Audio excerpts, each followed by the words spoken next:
They get to stay in this morning. I want to say again, welcome this morning, whether this is your first time or whether this is your church home, whether you're joining us here in person or whether you are joining us online. And here's what I want to encourage you with. If maybe this is one of your first times here, or maybe you just have something that you want to communicate, there's a communication section in your bulletin, and I would ask you to just fill that out if there's something you want me to know. Something that hit me last week is this.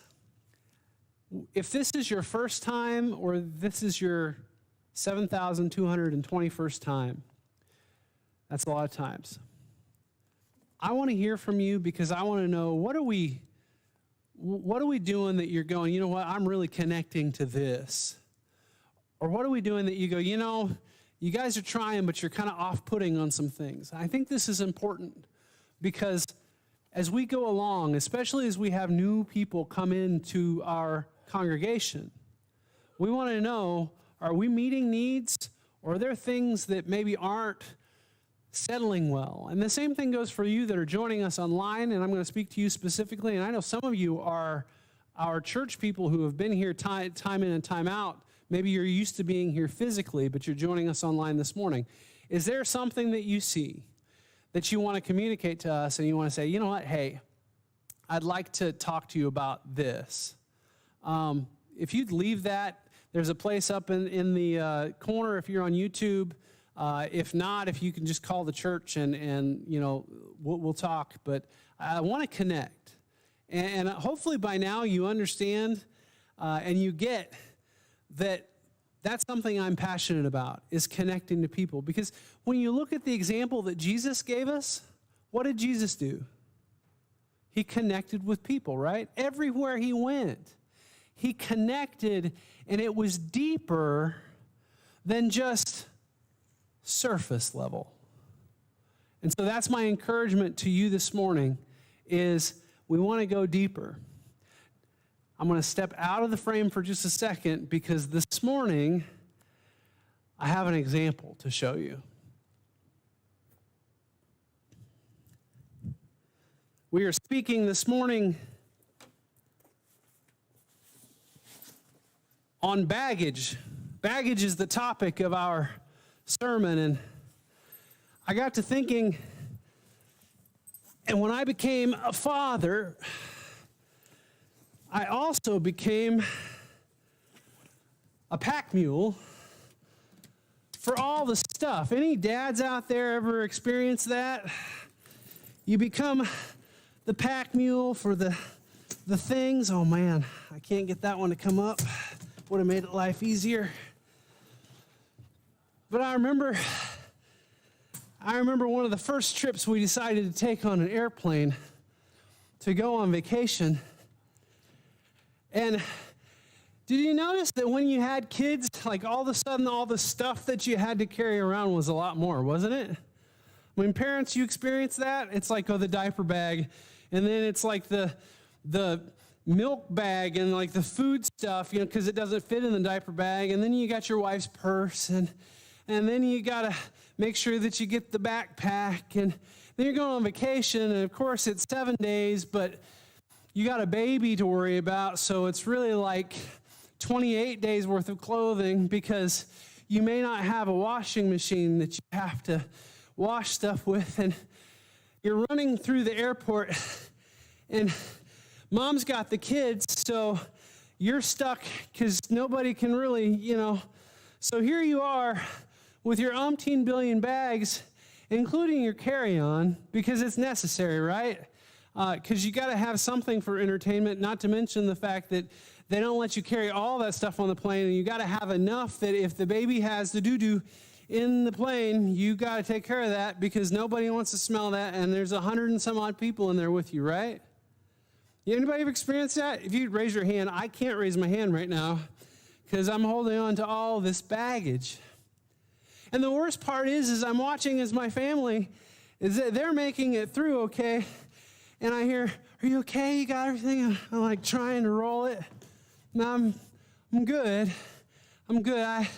I'll make just, And the truth is, as I walk through the airport with all of this baggage, I'm having a hard time. And so by the time I finally get to where I can dump it off at the baggage claim, right, or where they're going to take my baggage, I never want to see this stuff again. I'm thinking to myself, if I could just leave this, I'd be fine. In fact, some of the best trips that I've ever taken were short trips with just a carry-on, right? When it was just me, it was easy. But I find this time that I'm dragging around all this baggage, and it is not easy. If you try to go up the escalator with all that stuff, that's the worst, because you're like, excuse me, I'm sorry, I'll give me just a sec. I know. You know what? If you could, that'd be great. And you finally get adjusted, and you're kind of half teetering as it moves up, and you're like, please, Lord, don't let me slip.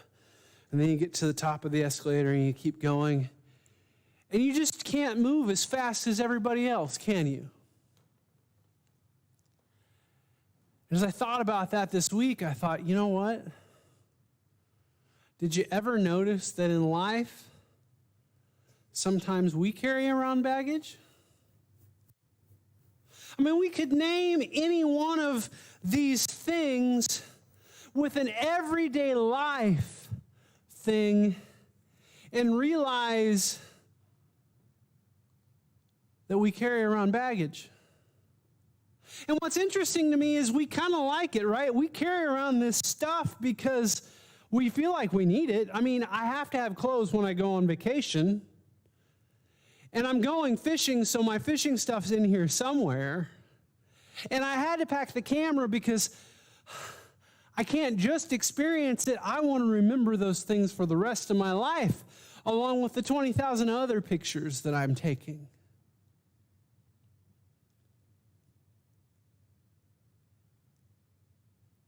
But we carry around baggage on an emotional level as well. Baggage from when we were kids.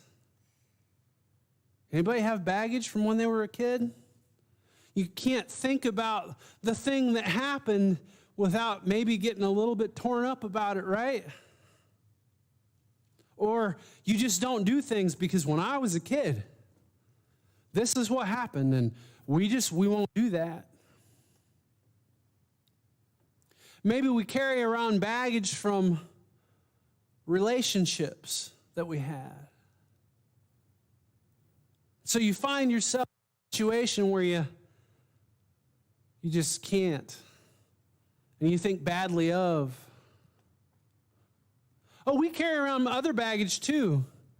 We carry around the baggage of comparison. Comparing ourselves to somebody else. In fact, the whole world does this on the regular, right? If I only had, man, that guy's super lucky. Look at that car he drives. Oh, did you see that house? Oh, it's nowhere near like our house. Honey, you're at the neighbor's house and you're having dinner. Honey, we gotta get one of those grills. That thing is amazing. I mean, did you see?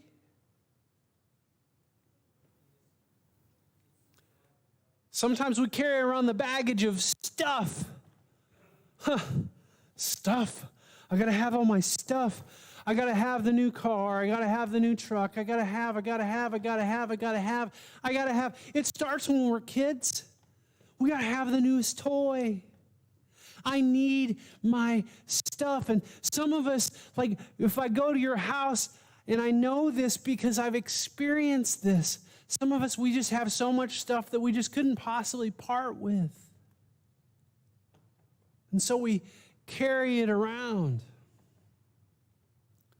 Some of us, we have the baggage of our position or our job or our status, and we go, man, I'm the CEO.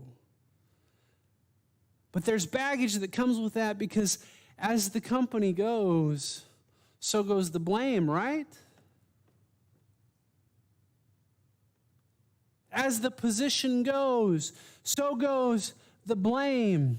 as the status goes. Anybody ever notice that when celebrities fall, they fall hard and they fall long? Or when politicians fall, they fall hard and they fall long, don't they? I mean, the masses of us are quick to bludgeon them for their mistakes.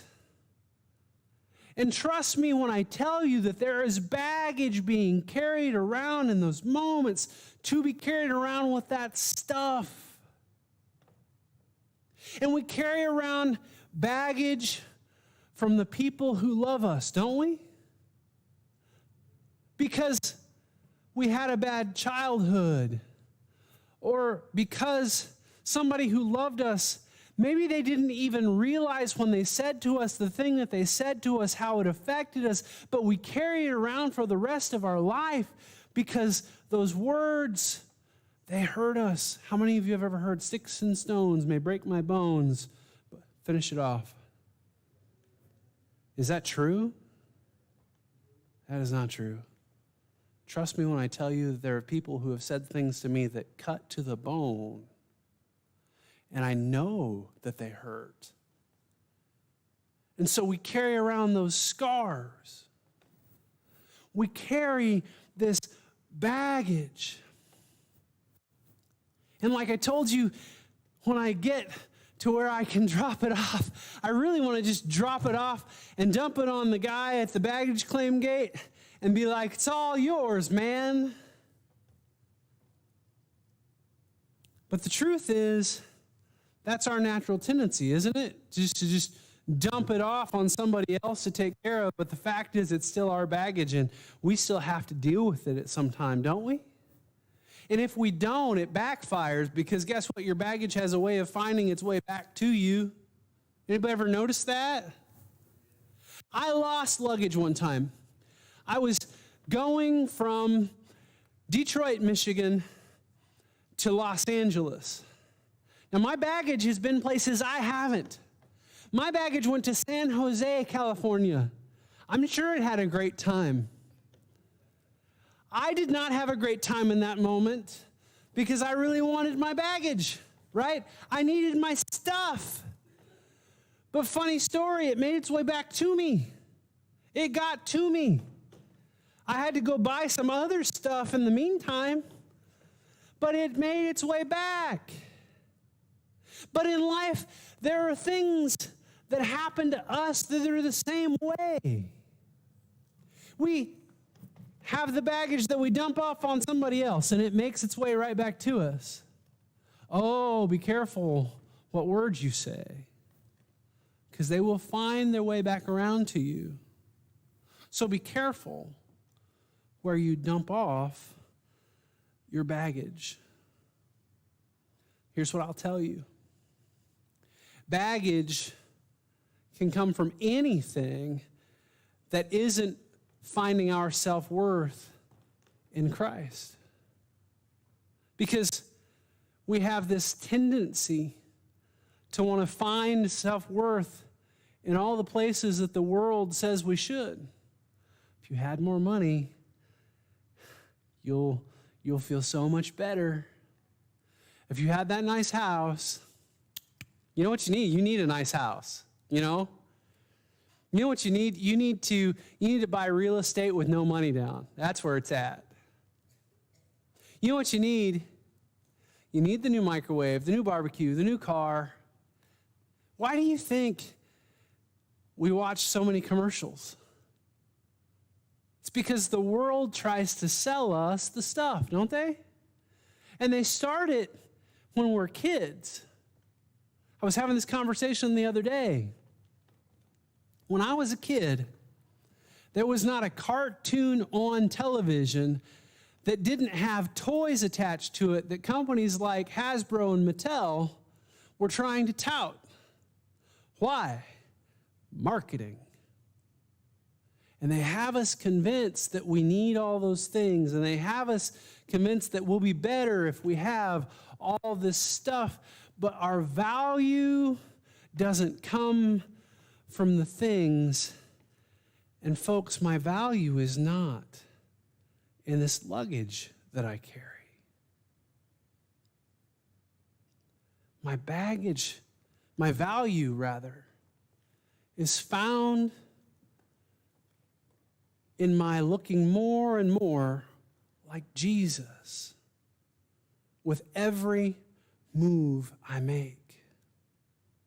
Some of us, we carry around a bag, but we're real secretive about it. We're carrying it inside of some other baggage. So I want to tell you about my secret sin, the thing that I did, the thing that's in here. But it's heavy. And if you were to grab the bag, you would know. And we carry this stuff around. You know what? Whether you realize it or not, it manifests itself in a very physical way. I'm walking around with this stuff right now, and I'm telling you right now, my right shoulder is starting to hurt. But you know what? You carry around that emotional baggage. You carry around the expectations of other people. And trust me when I tell you that I know it hurts, because you know what? It manifests itself. It manifests itself when you start yelling at your kids, when you start yelling at your loved ones, and you start biting at them. It manifests itself because you can't move forward in the way that you need to in your life because you're holding on to all of the stuff. It manifests itself, and you may not even realize it.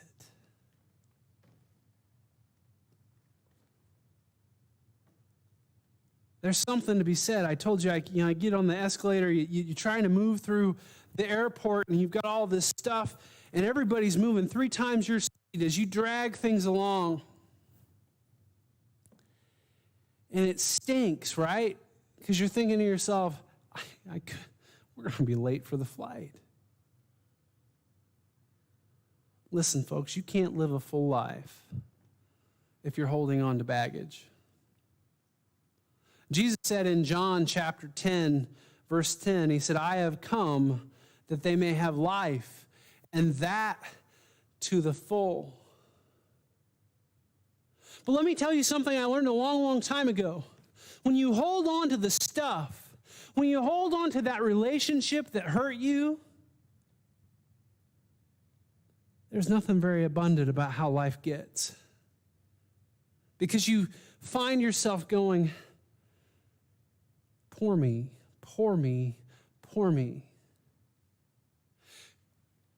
Can you believe my childhood? Can you believe what I went through? That's poor me, and it holds you back. Can you believe how badly they hurt me? And we want to stay in that moment and absorb the hurt instead of moving forward. That doesn't feel like abundant life to me. Philip, do you want to go take a walk right now like we do each morning? I don't, because I can't get there very fast. That doesn't sound like a very fun walk to me.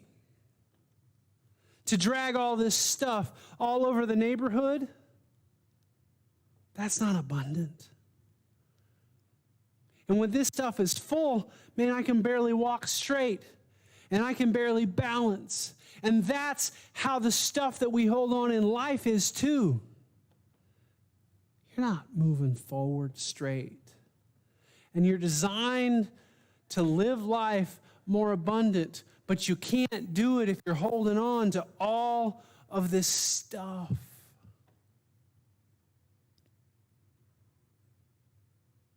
And here's the other thing, you can't move forward if you're holding on to baggage.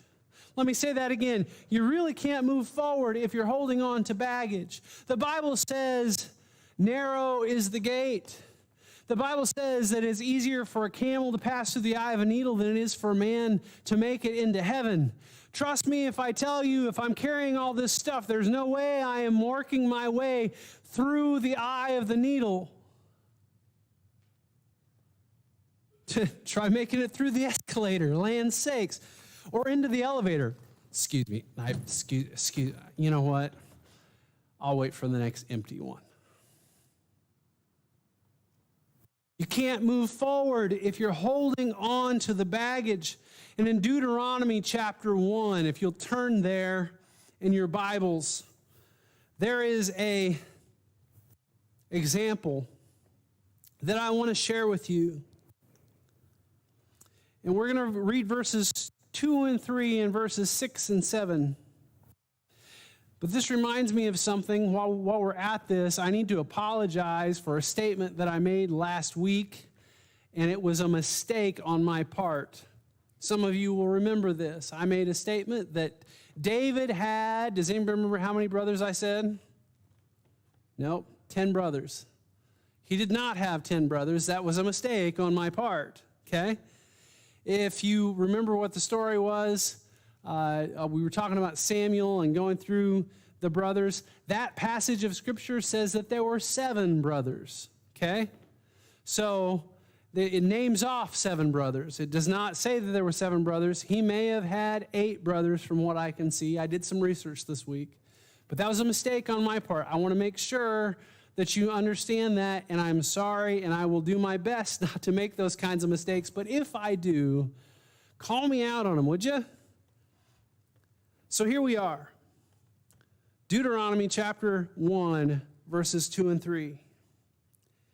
It takes 11 days to go from Horeb to Kadesh Barnea by the Mount Seir road. In the 40th year, on the first day of the 11th month, Moses proclaimed to the Israelites all that the Lord had commanded him concerning them. Skipping on to verse 6. The Lord our God said to us at Horeb, "You have stayed long enough at this mountain. Break camp and advance into the hill country of the Amorites. Go to all the neighboring peoples in the Arabah, in the mountains, in the western foothills, in the Negev, and along the coast, to the land of the Canaanites and to Lebanon, as far as the great river, the Euphrates." If you know the story, you know and understand that God had told Moses that he was taking them to the promised land. And they had gone, and they had sent in a group of people to look at the land. And when they sent that group of people in, 10 of them, there were 12 total, 10 of them came back with a report that, oh, it's scary over there. Oh, we don't want to go there. That is a terrible place. But 2 of them had a good report.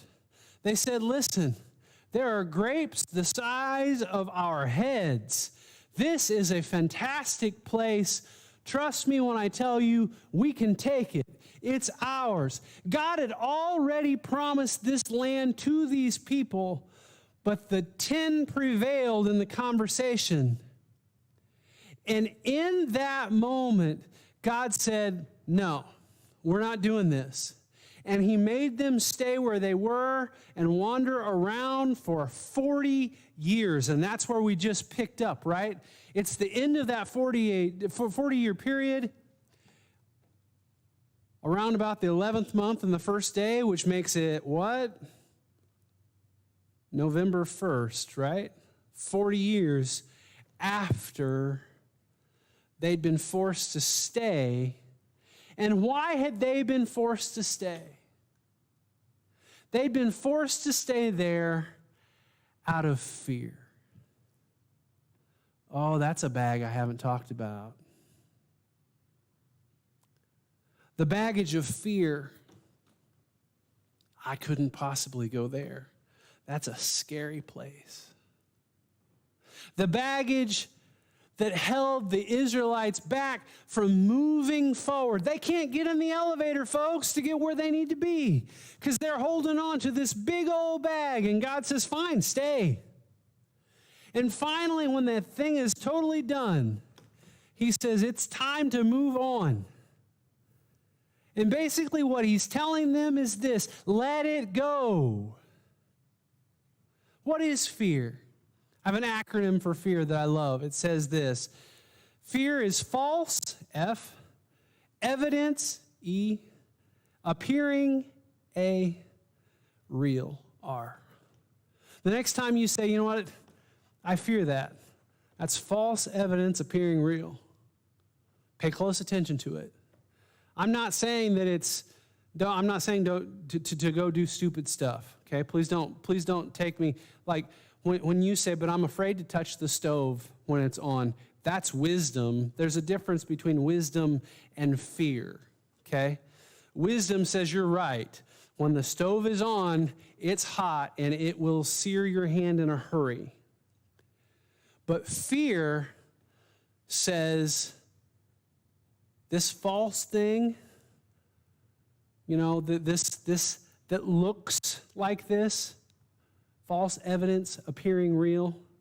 Okay? Fear is what? Fear is really just fallacy, okay, that hasn't been proven. But we should not fear moving forward when we trust God. We should set it aside and say, God, every step of the way you've been there up to this point, and you're telling me to take that step. So in faith, rather than fear, I'm going to move forward. So fear keeps us holding on to these bags sometimes, because if I let my childhood go, because I didn't have a childhood that most people would like, I don't know how it's gonna go. If I forgive that person who hurt me, I'm not sure I know how to react to them moving forward, because I could get hurt again. If I give up the dream of the penthouse to follow Jesus and the ministry that he has for me, how am I going to take care of myself? How am I going to take care of my family? If I set it all down, I don't know really what happens from there. Let me tell you something. Fear is not what we are called to. In 2 Timothy chapter 1, verse 7, Paul says to Timothy this: "For God has not given us a spirit of fear and timidity, but of power and of love and of a sound mind." Let me say that again. For God hath not given us a spirit of fear, but of power and of love and of a sound mind. You don't have to be afraid, because you are God's child and you are powerful. You don't have to be afraid of what the enemy does, because you know what? God loves you. And you get to bring that love to the table, right? You don't have to be afraid, because God gave you the power of a sound mind.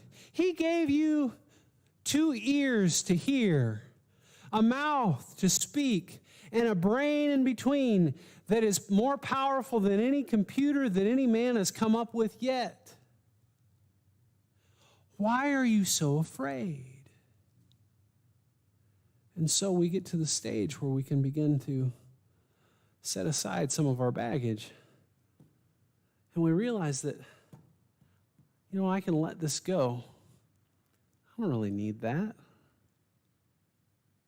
The conversation changes when you start asking the questions, what do I really, really need to go on this vacation? Is it really necessary for me to have 2 changes of everything I have? We're going to be there for a week. Okay, but the day that you go, you have clothes on your back. So that's day 1. Okay, well, is there a pool? No, there's not a pool. I don't need a swimsuit.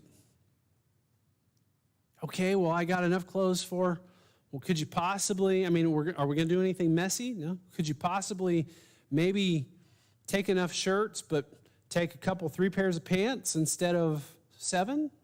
Yeah. And then you've got clothes to wear on the way back. Oh, yeah.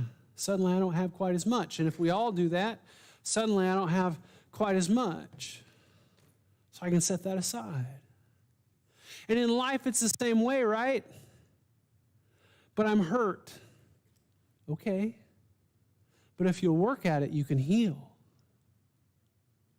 And once you're healed, if I break my legs, I probably start off in a wheelchair, right? If I broke both of them. But eventually I move to a walker. Do I need my wheelchair anymore? Or can I move on from it? And then eventually maybe I move to a cane. Do I need my walker anymore? Or can I move on from it? And the same thing happens with all the other baggage that we keep. You know what? Paul said it, and I've preached about it before, I have found whatsoever circumstance I'm in, therewith to be content. Do I need all this stuff? Probably not. So you're saying I can move on from it? Yes. I'm saying, you know what? Make some habits of going through your things once in a while and throwing things out. But do the same thing with your emotional inventory. Dude, you're in your 30s and you're still complaining about your childhood and you've allowed it to keep you where you're at. Dude, you're in your 40s and you live in your mama's basement and you're shocked that you're not getting anywhere in life. Might be time to set that baggage aside and move on in life. Dude, you are holding on to being single because you're afraid because the next girl's gonna hurt you. Listen, learn from it. God gave you 2 ears, a mouth, and this great brain to make better decisions. You know why I don't touch the stove anymore? Because I touched it when it was hot. But I'm smart enough to cook a meal without burning myself because I know. And when I touch it and it burns me, I go, well, that was dumb. I knew that was going to happen, right? Because God gave me 2 ears, a mouth, senses, and a brain to process all of it and move forward. So do I need the stuff? Do I need the baggage that's there? Listen, some of you, you're holding on to something. I mentioned, and my microphone came off because I did that. Sorry about that. You know what? I can take this off. I mentioned my childhood, but I haven't talked about how long it took me to move past some of my stuff. I was 26 years old. My mother-in-law was at my house. She asked me how my mom was doing. My response was, I don't know, and I really don't care. Is that the right response? No, it's not. Did I have a reason for it? Absolutely, because if you look back at my childhood, my mom left me with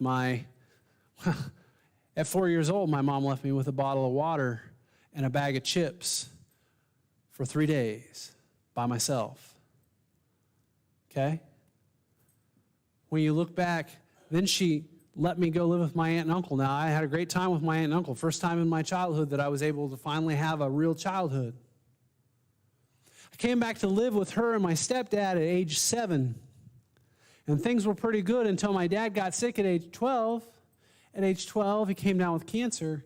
And she up and left me with a dying sick man at age 12. I didn't see her again until I was 19. So did I have a reason? Well, I felt like I was pretty justified to not care, right? But this anger welled up inside of me when my mother-in-law looked at me and she said, listen, you're going to have to get past that at some point. And I remember I yelled at her. I yelled at her. It was not, was it you? I said, was it you that she left alone for 3 days? Was it you that she left? Was it you that didn't see her from the time you were 12 to the time you were 19?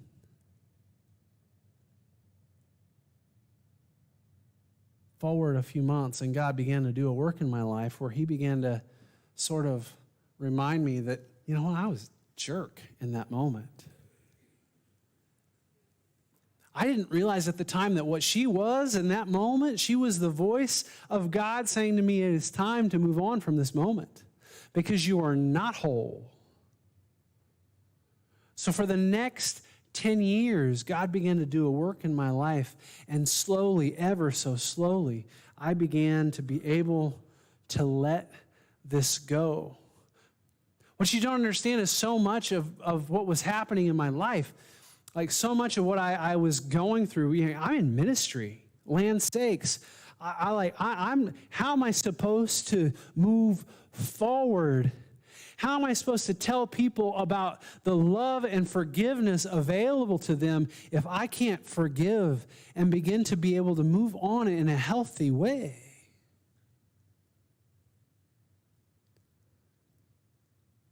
And what you don't understand is that my family life was so busted from some of that stuff happening that I had separated myself. Why? Because I made this statement to myself when I left high school. You know what I'll never do? I will never put my children through what I've been through. So everything I did was to insulate myself.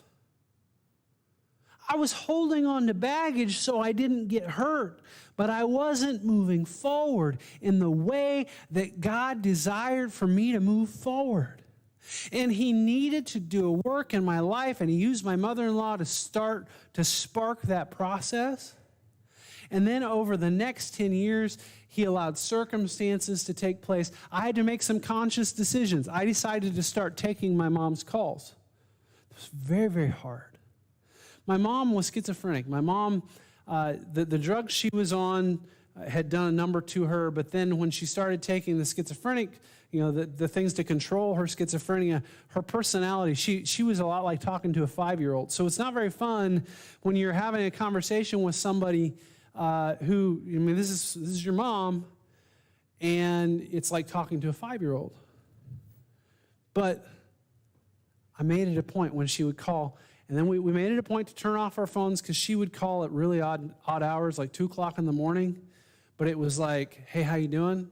So we would turn off our phones when we would go to bed. But any other time, I made it a point I was going to take her call. I'm glad I did. The year that she died, we had gone to visit her. We'd just had London. We'd gone to visit her in April. We'd gone to see some friends, but we stopped through where she was, and she got to hold London. She got to meet Jance. That was April. The next week, we got home, and she took a fall. And then it wasn't 2 weeks, and she passed. You know what?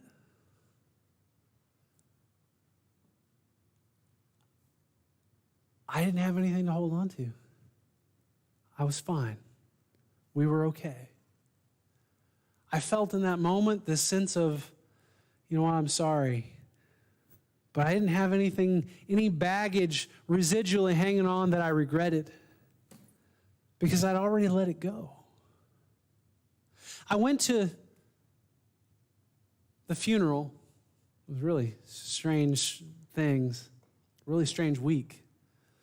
I drove from where we were in Elkhart down to Independence, Kansas, and I was supposed to pick up my mom's ashes. So I drove there, and then I drove to Oklahoma City because my cousin had suddenly passed away. And so we went to his funeral first, and then we drove to Southwest Kansas, and I knew I was going to be around all my family. But again, God uses those moments when we've set things aside And he used that time to really bring my family back together. I don't believe for an instant he does that if I don't start setting things aside.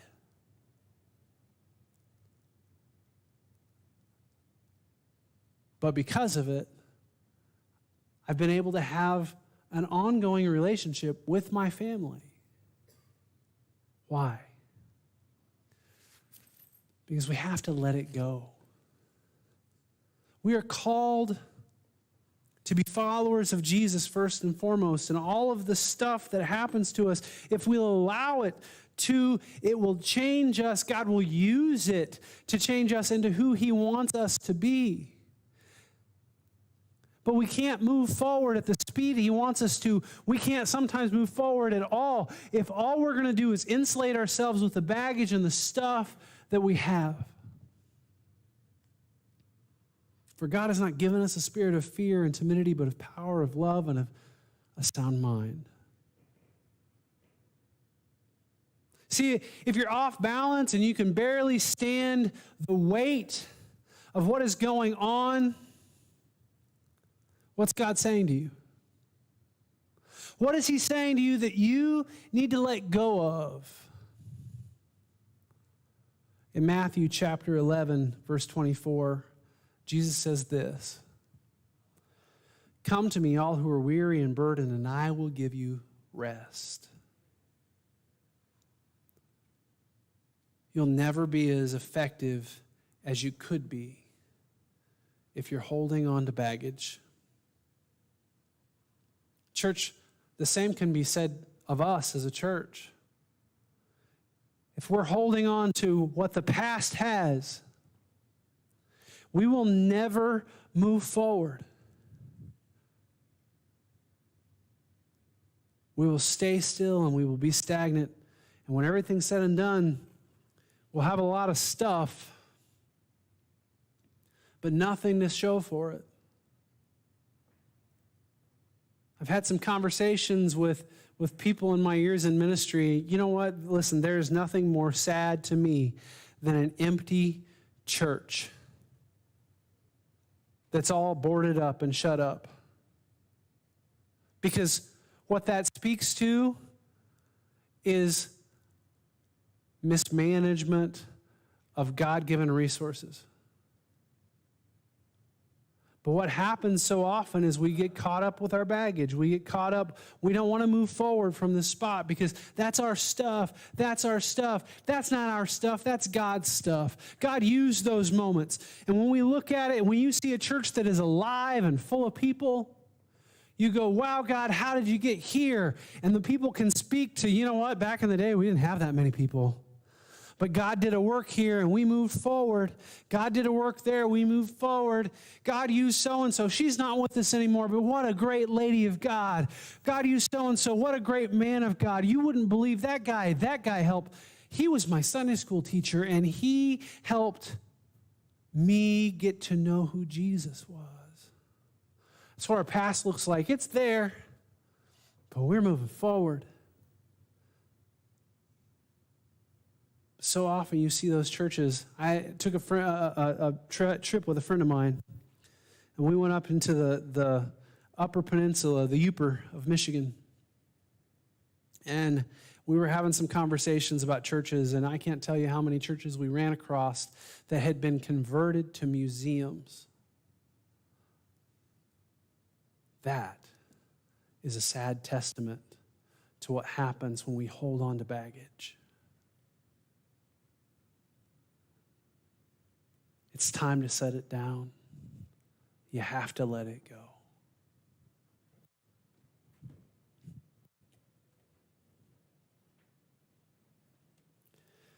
You know, it really just, it begins with a decision, and I